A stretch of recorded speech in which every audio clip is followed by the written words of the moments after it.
Yes, reka mbasuhuze kandi mbifuriza kugira ibihe byiza, mbifuriza kugira impagarike n'ubugingo nshuti bakunze bagenda babana natwe abadukuje mu Rwanda, ari Amajyepfo, ari Amajyaruguru, Uburasirazuba, Uburengerazuba n'umujyi wa Kigali, mwese nizere ko mumeze neza. Hanyuma rero mbafitiye inkuru nyinshi, gusa icyambere the first of all manzi mukande subscribe kuri Trend Nova TV, ubundi mujye mubona amakuru yose tubategurira neza cyane gatanu kuri gatanu. Hanyuma rero ndaza kubabwira ko umutekano muke muri Kongo, ikibazo cy'u Rwanda cyangwa se ni intege nke za Kinshasa, ni ikibazo gikomeje kwibazwa n'abantu benshi. Bavuga bati se umutekano muke muri Kongo ni ikibazo cy'u Rwanda cyangwa ni intege nke za Kinshasa?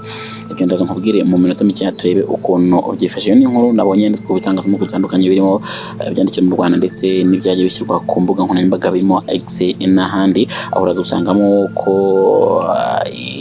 FARDC yagiye ihereza agatebe FDLR, ibyo uraza kubisangamo. Hanyuma utazi kugira ngo isi Rwanda bivugaho iki. Hanyuma ndaza kwerekeza mu gihugu cy'u Burundi nkubwire ko abapolisi babiri n'umunyamabanga mukuru wa FFB bahunze bazira kuganira ku ntambara yo muri M20 yo muri M23 yo muri RDC na M23. Turaza kandi mu mikino yitwa APR WVC yifatanyije n'abanyarwanda bo muri Nigeria mu kwibuka ku nshuro ya 31 jenoside yakorewe abatutsi. Iyo n'indi nkuru ndaza kugarukaho mu gihe gito cyane, gusa reka nihute gutinda kumara iminota nkoresha igihe gito cyane, nshaka gukoresha igihe gitoya. Icyo ngusaba ni uko wakicara tukaganira nkaguhereza updates zigezweho mu gihe gito cyane, mu gihe kitarambiranye. Mbahaye ikaze mu kandi subscribe ndetse kugira ngo tubane neza cyane. Hanyuma rero reka dore kuvuga ko umutekano muke muri Kongo ni ikibazo cy'u Rwanda cyangwa ni intege nke za Kinshasa, ni ikibazo kibazwa. Reka turebe iyi analyse cyangwa se ibitekerezo. Repubulika Iharanira Demokarasi ya Kongo isanzwe igihugu nyine gikungahaye ku mutungo kamere ndetse ariko ukaba uri mu maboko y'abari ku butegetsi. Hanyuma kandi Dr Alain Destrauch ni inzobere, umuganga ndetse akaba yaranabaye umusenateri mu gihugu cye mu Bubiligi, nk'umuntu nyine usobanukiwe akarere k'ibiyaga bigari cyane, dore ko nyine yagiye yandika ibitabo ku mateka yako. Aheruka kandi kugaragaza ipfundo abasenguzi benshi nyine bagarukaho ry'impunzi ndetse kandi ry'impamvu muzi yibera muri Repubulika Demokarasi ya Kongo. Kubw'umugabo kandi ikibazo kibera muri RDC gishingiye ku kuba Kinshasa yarananiwe gushyira ibintu ku murongo, ndetse kandi aho igihugu nyine kirangwa n'akajagari, kuba kitagira umutekano, iterambere ry'abaturage ndetse kandi kikagendera ku mategeko ndetse no kugendera ku burenganzira bw'amoko y'abanyamuke bakomeje kwicwa. Abarimo kandi abanyekongo bavuga ururimi rw'Ikinyarwanda ndetse bo mu bwoko bw'abatutsi. Ibibazo kandi nabyo byatumye umutwe wa M23 ufata intwaro ngo usubize ibintu nyine ku murongo, dore ko nyine umaze kwigarura 10% by'ubutaka bwa Repubulika Demokarasi ya Kongo, ukaba warashinze ubuyobozi mu duce kugenzura. Hanyuma rero umuryango umwe bw'Uburayi kandi kubera inyungu z'Ububiligi ufitemo icyicaro gikuru nyine muri Kongo, cyangwa se ufitemo icyicaro bukuru nyine muri RDC, wagiye ukwirakwiza ibinyoma nyine byinshi by'uko ikibazo cya Kongo giterwa n'u Rwanda. Ubigera rubuza imbere mu gushyira ibyo birego ku Rwanda, bwirengagiza uruhare bwagize mu mateka y'akarere k'ibiyaga bigari, ubu kandi bwakataga imipaka butitaye ku mico y'abaturage ndetse kandi bari batuye mu bice byahoze ari u Rwanda, ndetse kandi byometswe kuri RDC.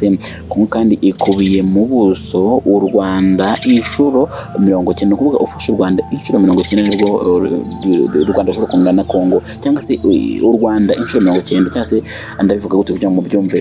Ntango u Rwanda uko tungana cyangwa se uko rungana, urufasha ukarukuba inshuro 90 ukombengaho izindi inshuro 90, nibwo u Rwanda rwangana na Kongo. Rero ku buryo nyine rutumvikana impamvu Ububiligi bwakwirakwiza igitekerezo cy'uko nyine ibibera muri kiriya gihugu ari kimwe mu bibera no muri Ukraine. Bavuga ati ibibera muri Ukraine ndetse n'ibibera muri Kongo, aho u Rwanda nyine barugereranya n'Uburusiya bwateye Ukraine. N'andi makuru ni mu gihe kandi ubu tuvugana kugeza ubu Perezida Paul Kagame yabigarutseho, aho yagaragaje ko u Rwanda ari igihugu gito ugereranyije na Kongo, ku buryo nyine kitabasha kwikorera umutwaro w'ibibazo byayogoje umuturanyi warwo, ubwo ni Kongo. Avuga ati ntibyumvikana ukuntu nyine Kongo ituwe na miliyoni zigera ku 100 z'abaturage ndetse ikaba ikize ku mutungo kamere yahora yikoma u Rwanda. Ku bwa Dr Alain, igihugu kandi cya Kongo cyananiwe kurinda abaturage bacyo bavuga Ikinyarwanda, abo mu bwoko bw'abatutsi bicwa ndetse bagahohoterwa buri munsi Kinshasa ibirebera. Iyo nzobere kandi hitanga urugero nk'urw'Ababiligi, Abafaransa n'Abasuwisi ndetse nta wabahohotera mu Babiligi kuko ngo bavuga Igifaransa cyangwa se bakaba banafite umuco w'Abafaransa. Ibyo Kinshasa kandi yakabaye ikorera Abanyekongo bafite inkomoko mu Rwanda. Muri Kongo rero hari amoko arenga 200 ndetse n'imitwe yitwaje intwaro irenga 100 mu guhisha rero intege nke zitera uruhuri rw'ibibazo. Kinshasa burye ikomeza kureba ndetse uwo yegekaho ibibazo ari u Rwanda ndetse na M23, mu gihe kandi ubukungu buri mu maboko ya Perezida Tshisekedi n'abandi bantu bake hafi mu muryango we. Kongo kandi ni igihugu gikungahaye ku mutungo wa kamere ariko cyamunzwe na ruswa kuva cyabona ubwigenge. Biratangaje kuba iki gihugu kandi gikungahaye ku mutungo wa kamere ariko kikaba kitajya ku murongo, ahubwo ibihugu bikomeye akaba ari byo biwuhungukiraho. Umuryango wa Tshisekedi kandi uyoboye ibirombe by'amabuye y'agaciro ya za miliyari cyangwa se ya za miliyari z'amadolari. Gusa we n'Ububiligi kugeza ubu nibo bahindukira bagatunga urutoki ibihugu by'ibituranyi ko ari byo bihungabanya umutekano w'uburasirazuba bw'igihugu cya Repubulika Demokarasi ya Kongo. Imbye kandi wakibaza ngo ese AFC yahaye ikaze amaboko yose bimeze bite? Bitandukanye na Kinshasa kandi AFC yo iri kwiyegereza amaboko yose y'Abanyekongo kugira ngo nyine n'ibindi bibazo bya politiki muri Kongo bibone igisubizo. Mu mboni z'abasesengura kandi ikibazo cya RDC ubona ko AFC M23 kandi yamaze gushinga imizi muri Kivu, aho kandi bizarangira hagiye eta federal nk'uko nyine muri iri tegeko nshinga nyine bya Kongo rikomeza ribivuga. Itegeko nshinga kandi iki gihugu riteganya ko buri leta igomba kugenga ubukungu bungana na 40% ariko bikaba nyine byarasigaye mu magambo gusa kuko nyine bitashyizwe mu bikorwa. Rero reka nkomeze kuri iyi ivuga ati se u Rwanda ruzakomeza gukaza ingamba z'umutekano ku mupaka. U Rwanda kandi bitewe naho ruherereye rufatwa nka Israel ku mutekano warwo. Israel isanzwe ari igihugu nyine gito ariko gikoresha uburyo bwose ngo gikumira abanzi bacyo ndetse bagikikije baza kubwisha bashaka kukinjiramo. U Rwanda rero kugeza ubu narwo rugereranywa n'igihugu cya Israel. Kugeza ubu narwo kubera umutwe wa FDLR ugizwe n'abasize bakoze jenoside mu Rwanda yakorewe Abatutsi mu gukomeje kubundikirwa na Kinshasa ntirukwema gucungira hafi abakwifuza guhungabanya umutekano warwo. Hano wakibaza ngo isi ikibazo cya Kongo na AFC kizakemuka gute? Icyo ni ikibazo abasimbuzi bakomeje kwibaza. Kinshasa kugeza ubu nta mbaraga ifite nta mbaraga ifite izo kuba yabohoza ibice by'uyu mutwe nyine wigaruriye bwo M23. Inzira yonyine ishoboka ni inzira y'ibiganiro. Akaba Kinshasa kandi yifuza guha amabuye Amerika ngo agoranye umutekano. Ntabwo bizakemura ikibazo kuko iyi nzira ni nayo Tshisekedi yari yayobotse atumira SADC ariko nta gisubizo byatanze. Ubushinwa kandi busanzwe bufitanye amasezerano nyine na Kongo yo gucukura amabuye y'agaciro kubwaka amasoko ngo ugiye kuyaha Amerika. None igiye kuyaha Amerika nuko kandi nuko gonganisha ibihangange bibiri. Ikintu cyateza akaga mu ntambara ya Kongo aricyo Amerika iri kwigengeseraho ngo Kongo ibe itabacika ikajya mu mujyi w'ibihugu byo mu karere ka Sahel.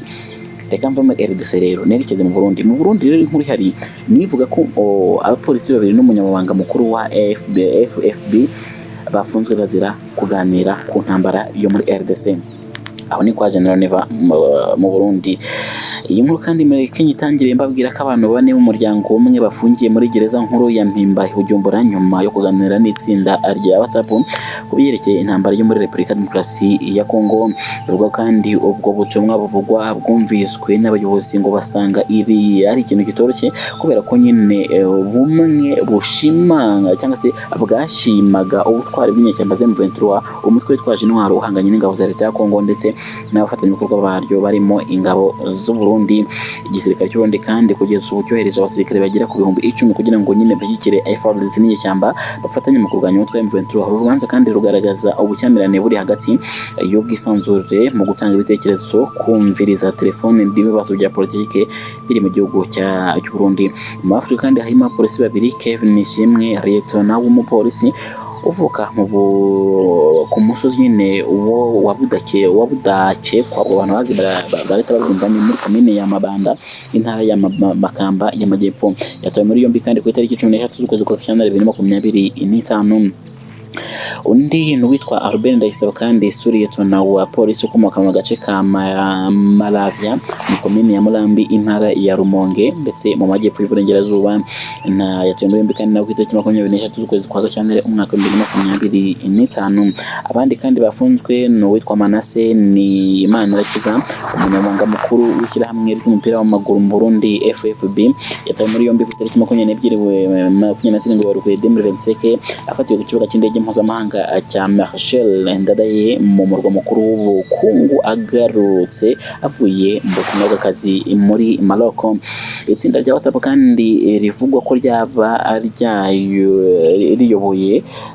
ryaba riyobowe n'umupolisi Lieutenant General Andre Ndayambaje umunyamabanga uhoraho ushinzwe umutekano wa Rwanda muri Minisiteri y'Ubutegetsi bw'Igihugu. Iri tsinda kandi kugeza ubu ryateye amakenga inzego z'ubutasi cyane nyine nyuma y'uko bamwe mu barigize bahaye abayobozi icyo kiganiro baganiraga. Amakuru kandi aturuka mu begereye iyi dosiye avuga ko abo bantu ngo bane baburiwe bimuriwe muri gereza nkuru nyine ya Bujumbura izwi ku izina rya Mpimba kuri uyu wa gatandatu ushize tariki ya 5 Mata 2025 nyuma yibonesha nyine mu cyumba cy'inama njyanama.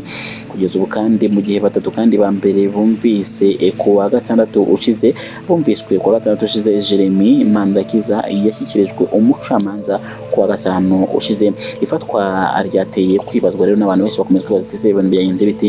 Ifatwa rya Jeremy Mandakiza ryatunguye nyine cyane Rwanda nk'uko nyine inkuru dukesha Source Media Burundi ikomeza ivuga yabashyiranga ry'umupira w'amaguru mu Burundi ndetse n'inzego z'ubutabera nta mpamvu nyine nimwe bashyize ahagaragara yatumye umugabo afungwa. Amakuru kandi ahari avuga ko usibye ibisobanuro yatanze mu itsinda rya WhatsApp ndetse no kuba nyine atabarizwa mu ishyaka riri ku butegetsi CNFDD bishobora kuba nyine byaramugizeho n'ingaruka. Gusa kugeza ubu bivugwa ko mu by'ukuri nyine yari afite umwanya wifuzwa n'abanyaboyoki nyine bamwe bakomeye bo mu ishyaka rya perezida uri ku butegetsi. Ifatwa rya Jeremy Manirakiza umunyamabanga mukuru w'ishyirahamwe ry'umupira w'amaguru mu Burundi yafashwe agarutse avuye mu Burundi nubwo bikomeje kwibazwa n'abantu benshi. Hanyuma kandi reka mbashimiye cyane inshuti yakoze mwabanye nanjye amakuru yo aracyakomeje 5 kuri Trend Nova TV. Mbibutsa ko mwana dukurikira kuri X naho twitwa Trend Nova TV. Ndabashimiye mukomeze kugira ibihe byiza. Bye bye.